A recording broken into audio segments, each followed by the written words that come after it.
Hello everyone and welcome to Instant Biology by Dr. Neela. I am here again with another very exciting lecture on a new topic, and this topic is cDNA library.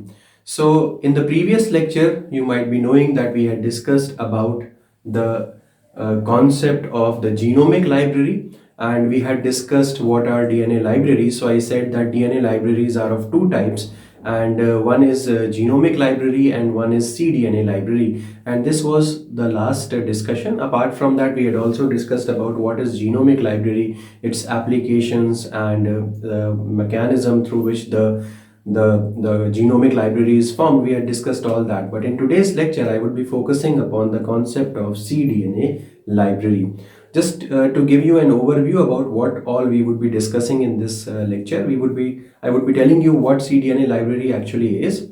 I would be telling you the mechanism by which the cDNA library is formed. I would be giving you the advantages of cDNA library and applications of cDNA library, and I would be telling you from where in the questions are asked in the life science examinations. That is also what I would be doing in this particular lecture. So without much ado, let us start the topic. So cDNA library, just one more important information that I have already taught this cDNA library topic in Hindi. So those of you who are more comfortable in Hindi can go and check my previous video in the playlist, and for those of you who understand English better can stay with me because this particular topic would be in English.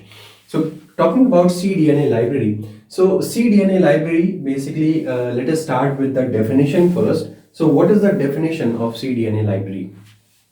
A collection of cloned DNA sequences that are complementary to the messenger RNA that was extracted from an organism or a tissue. Now let me just go back to the concept of the you might have heard about this. Definitely you would be knowing about the central dogma. So when I talk about central dogma, let me just write over here. So in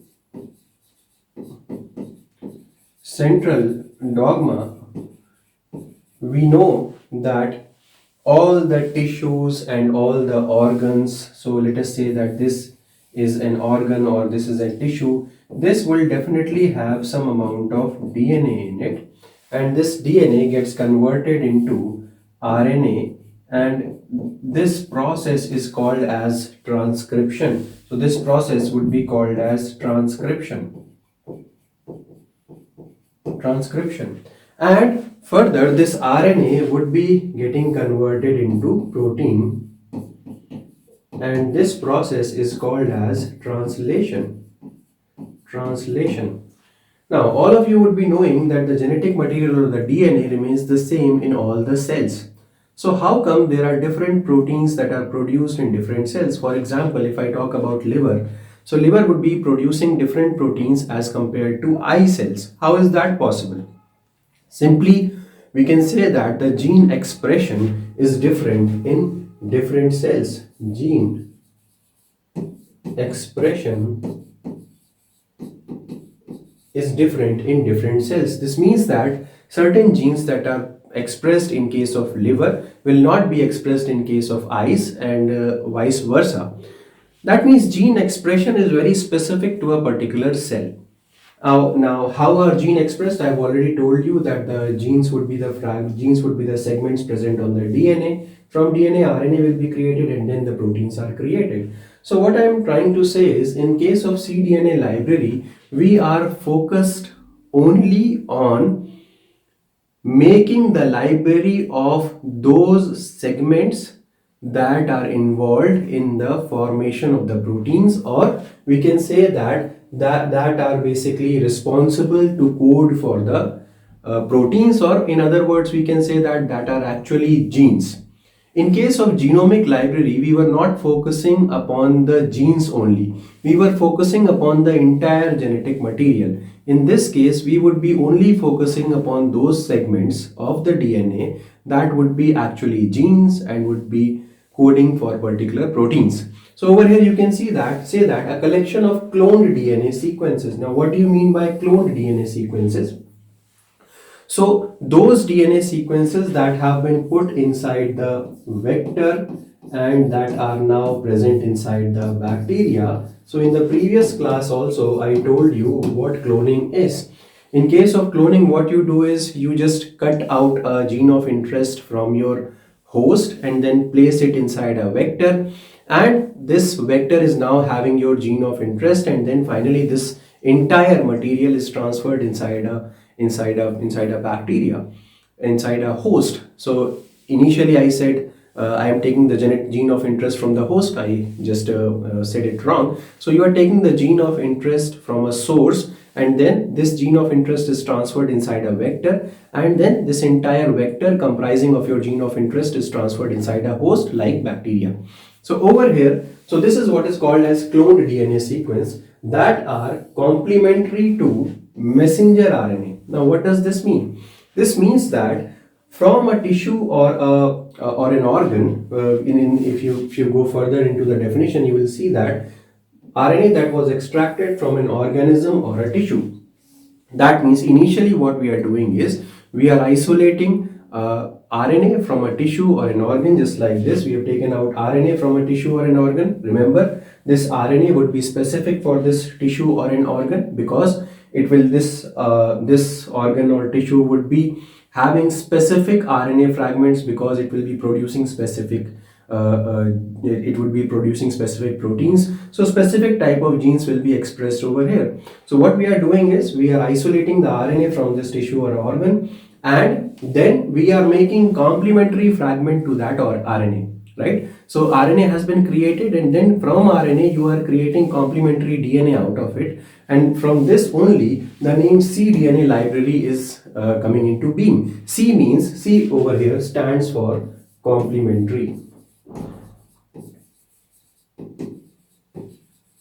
C over here stands for complementary. So what we are doing is from the organs or tissues you are taking out or extracting messenger RNA. This messenger RNA would be specific to that, and then from here you are creating this cDNA, and then you are cloning it. That means you are putting this cDNA directly inside your gene of it, directly inside your vector, and then vector is directly placed inside a bacteria. So this is how, this is what occurs in cDNA library, and this is the basic idea of cDNA library. Again, I want to emphasize upon the fact that in case of cDNA library, we are only and only focusing upon those fragments, those segments of DNA that are genes that will be coding for certain proteins. We are not interested in non-coding fragments. Okay, so now let us you can quickly take a photograph out of this, and so that we can move forward. Okay, so I believe you would have taken a photograph out of this, and from here, from the definition, majorly questions are asked, and the differences between the genomic DNA or genomic library and the cDNA library is also asked. As we move further into the discussion, I would be showing you the differences between the genomic and the cDNA library also. Now, let us move to the next slide. And in this particular slide, I'm showing you how or what is the method of performing or creating a cDNA library. So let us start with this. In this case, you are taking a tissue or an organ. Initially, you can see over here, we are taking up a tissue or an organ. And from the tissue or the organ, you are isolating the messenger RNA. So what is this? This is your messenger RNA. Now you would ask me, how do I know that this is messenger RNA? You can also see a poly A tail over here. Messenger RNA at its 3' end always has a poly A tail. Okay, that means multiple, around 250 adenine residues are attached at the 3' end of a messenger RNA.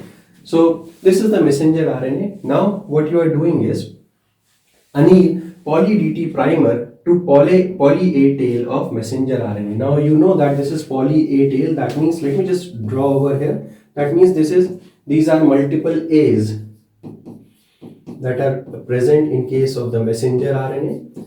Now what I am doing is I have to make a primer, and this primer would be poly DT primer. That means it will be comprising of T's, many T's. Now this has become our primer. Now since this primer is ready, so our synthesis of the new we want to synthesize the DNA from the messenger RNA. So this is your messenger RNA, and I want to synthesize DNA out of this messenger RNA. Now you would be knowing very well that which enzyme is responsible for producing DNA from messenger RNA. You would be knowing that, and the name of the enzyme is reverse transcriptase enzyme. So that is what is written over here. So this, we are using a reverse transcriptase enzyme over here, and by using the reverse transcriptase enzyme, this primer has actually synthesized our DNA strand. So this DNA strand has been created. Now we do not actually require the RNA because we have created a DNA strand, so we do not require the RNA. So what we would be doing is we would be treating this double-stranded or the hybrid, basically having the RNA and the DNA strand. So this one is the RNA strand and this one is the DNA strand. So we would be treating this with RNase H. Now you would be knowing what RNase H is. RNase H is an enzyme, and this enzyme is responsible for cleaving RNA in a hybrid condition. In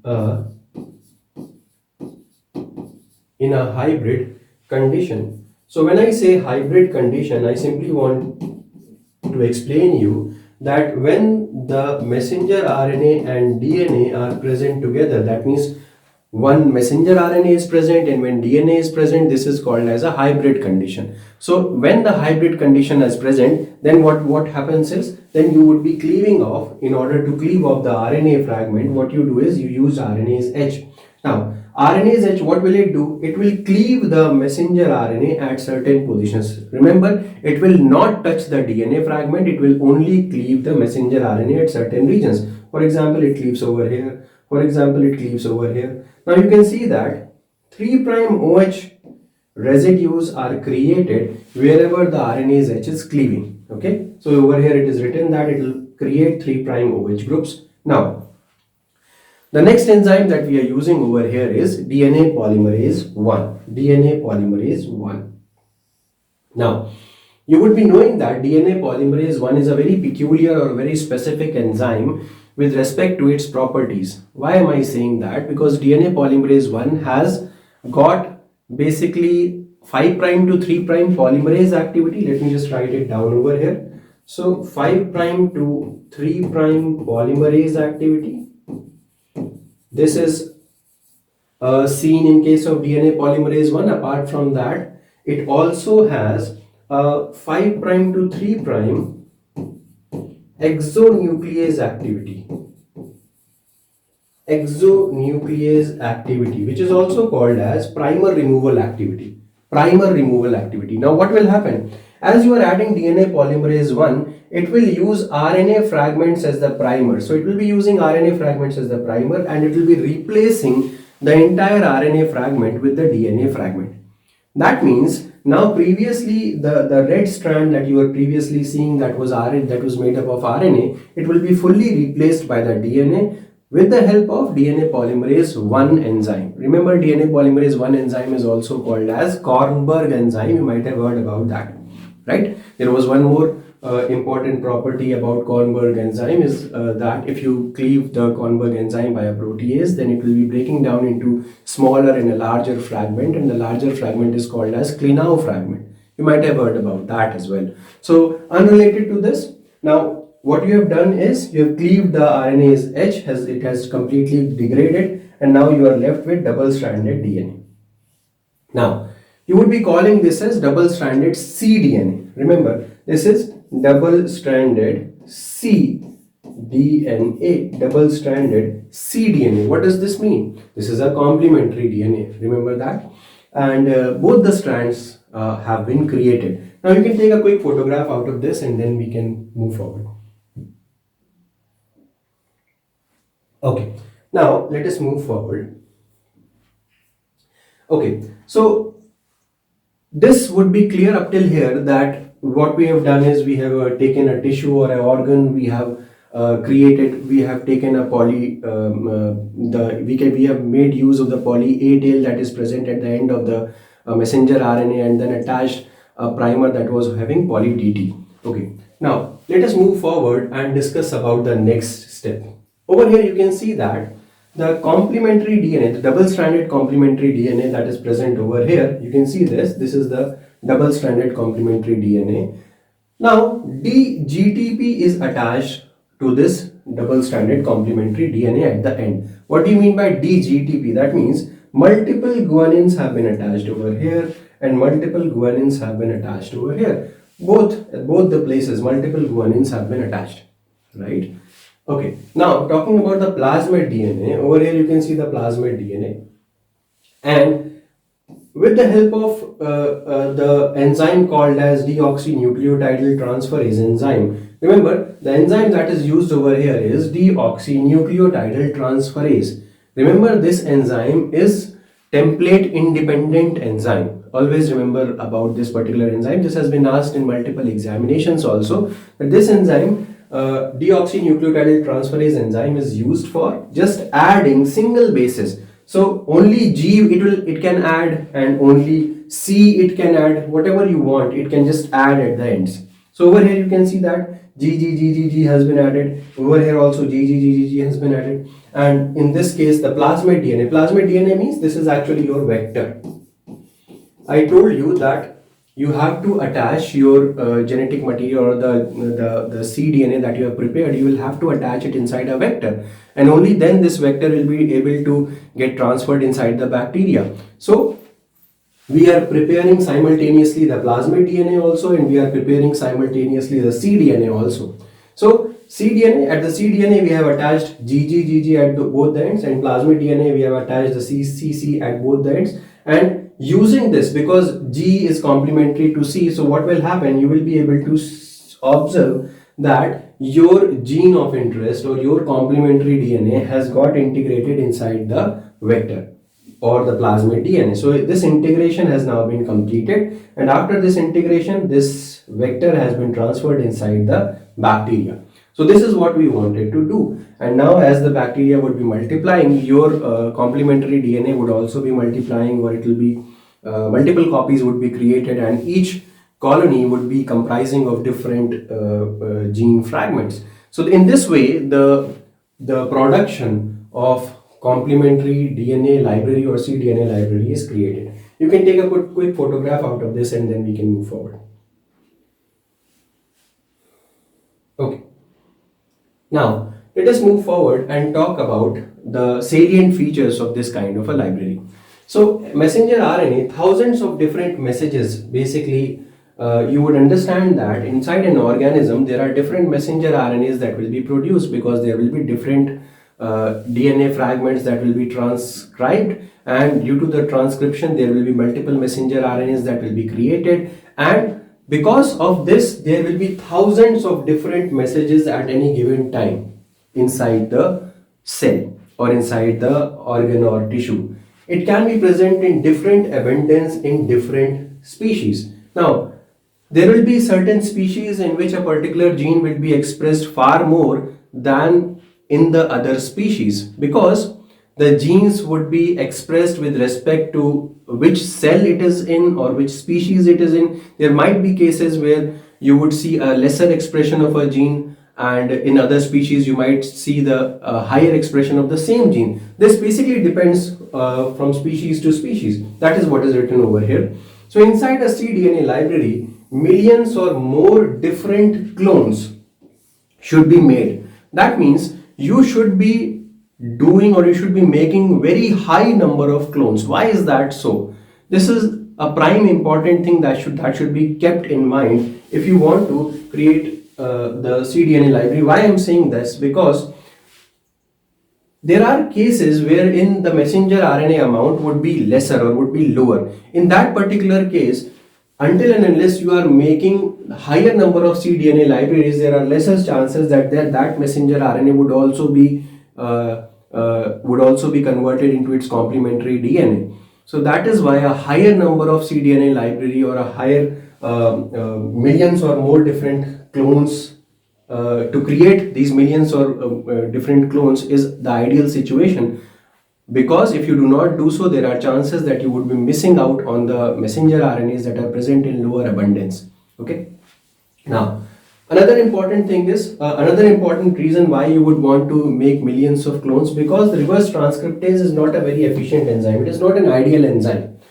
It has a tendency to jump out of the messenger RNA strand, and every now and then it would be jumping out of the messenger RNA strand, and the complementary DNA synthesis will become incomplete. So that is what is written over here. Reverse transcriptase is not a very efficient enzyme and falls off before forming the complete complementary DNA. So every now and then the complementary DNA might be terminated because of the inefficiency of the restriction or reverse transcriptase enzyme. So that is another reason why you would make millions of copies, so as to avoid any the results that any messenger RNAs that are not fully converted into complementary DNAs. You can take a photograph out of this.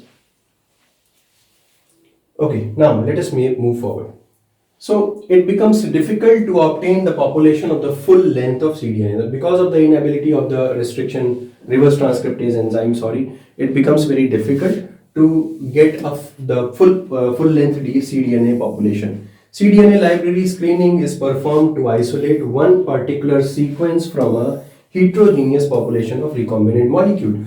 Now, you might be remembering my previous lecture on genomic library. In that also I told you how you can isolate a particular segment of your desired segment out of a heterogeneous population of different segments. There are multiple methods, and colony hybridization was one method that I talked about in the previous lecture. You can use the same method and do the same process, repeat the same process over here also. So I hope you got this clear. You can take a photograph of this. Okay, now what are the applications of your cDNA library? Now this portion is very important. You can understand this very easily. cDNA cloning is used for analysis of gene expression. Obviously, this is the most important aspect why one would want to do the cDNA, why one would want to prepare the cDNA library. Why? Because I would want to understand what is the gene expression profile of an organism and compare it to different organisms. That is one aspect I would want to look into. So this is one of the applications. Next is alternative splicing studies. Now, what do you mean by alternative splicing? Now, understand this. Let me just give you an example over here. So, what do you mean by alternative splicing? Let us understand this. So, let us say that this is a fragment, basically a RNA fragment, and over here let us say that this is exon 1, this is intron 1, this is exon 2, this is intron 2, this is exon 3, this is intron 3. Now this, I believe you would have got a clear idea. Now, at times, I would want all the exons together. For example, exon 1, exon 2 and exon 3. Exon 1, exon 2 and exon 3. All the three exons are present together. That means I have removed all the introns and I have joined all the exons. So this is the normal splicing process.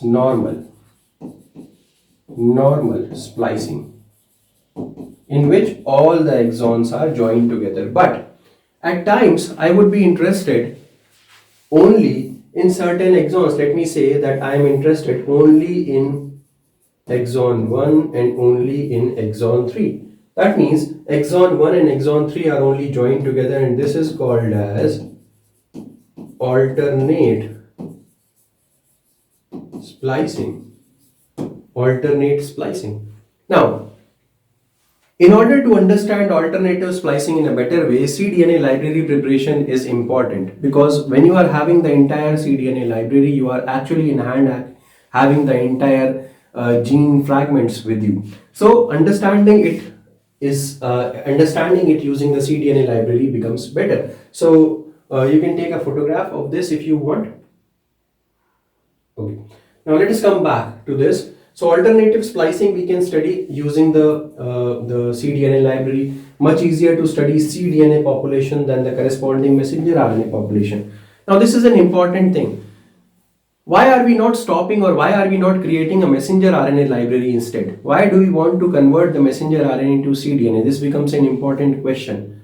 Remember that messenger RNA is not a very stable molecule.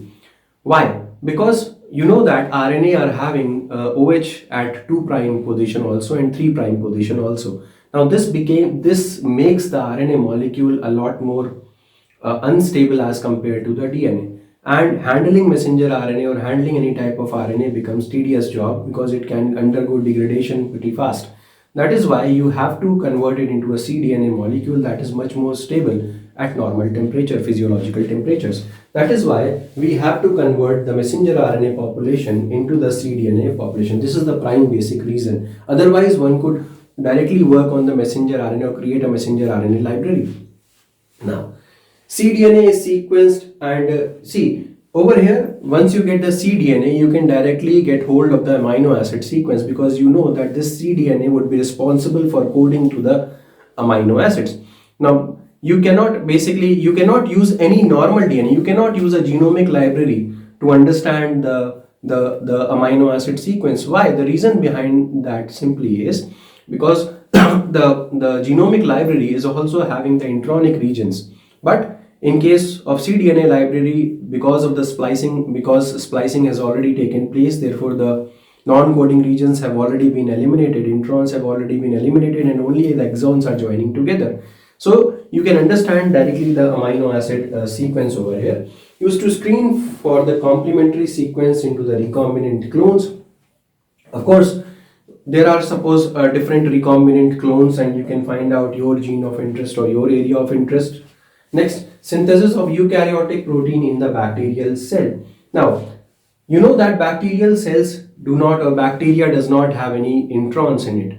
So, using a genomic library and putting your gene of interest inside a bacterial species would be a difficult and a tedious job. Why? Because bacteria have introns. Bacteria does not have introns, sorry. And in case of a human or an animal cell, the messenger RNA would have introns.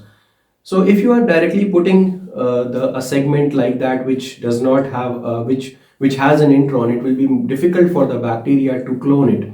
That is why it is always better to use cDNA library because it does not have introns. The introns have already been eliminated, right? So these are some of the applications.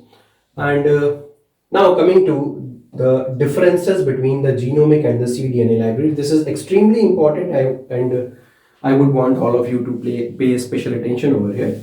It includes all possible DNA fragments from a given cell or organism. Of course, this is the concept of genomic library. Next, cDNA library only expressed gene sequences. That means those that will be expressed.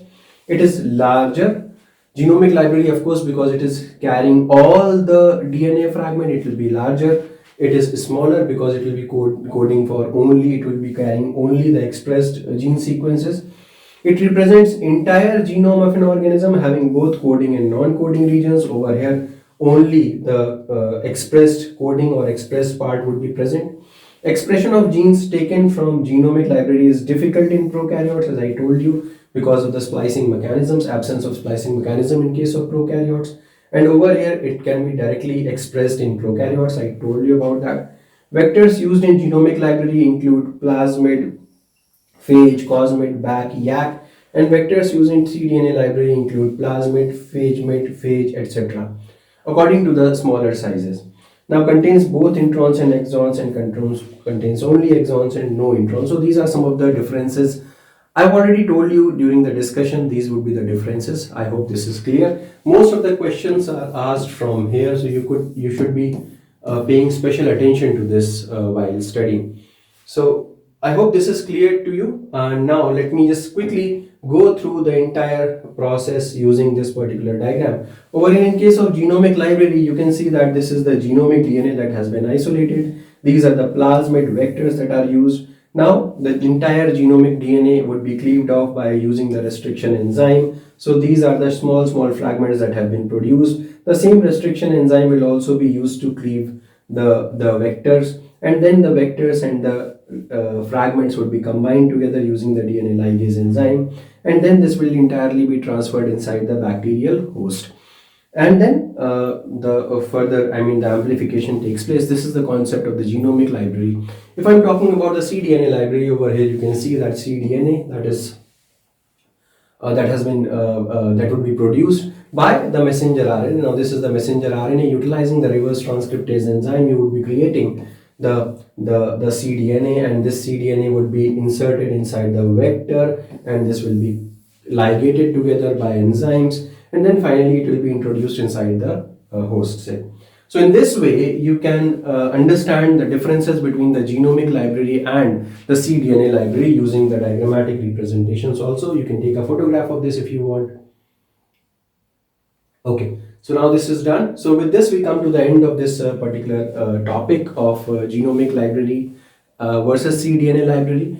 And now we have completed both the topics, genomic and cDNA library. I hope you enjoyed today's lecture, and do tell us in the comment section which topics do you want to study next. Thank you so much and have a good day.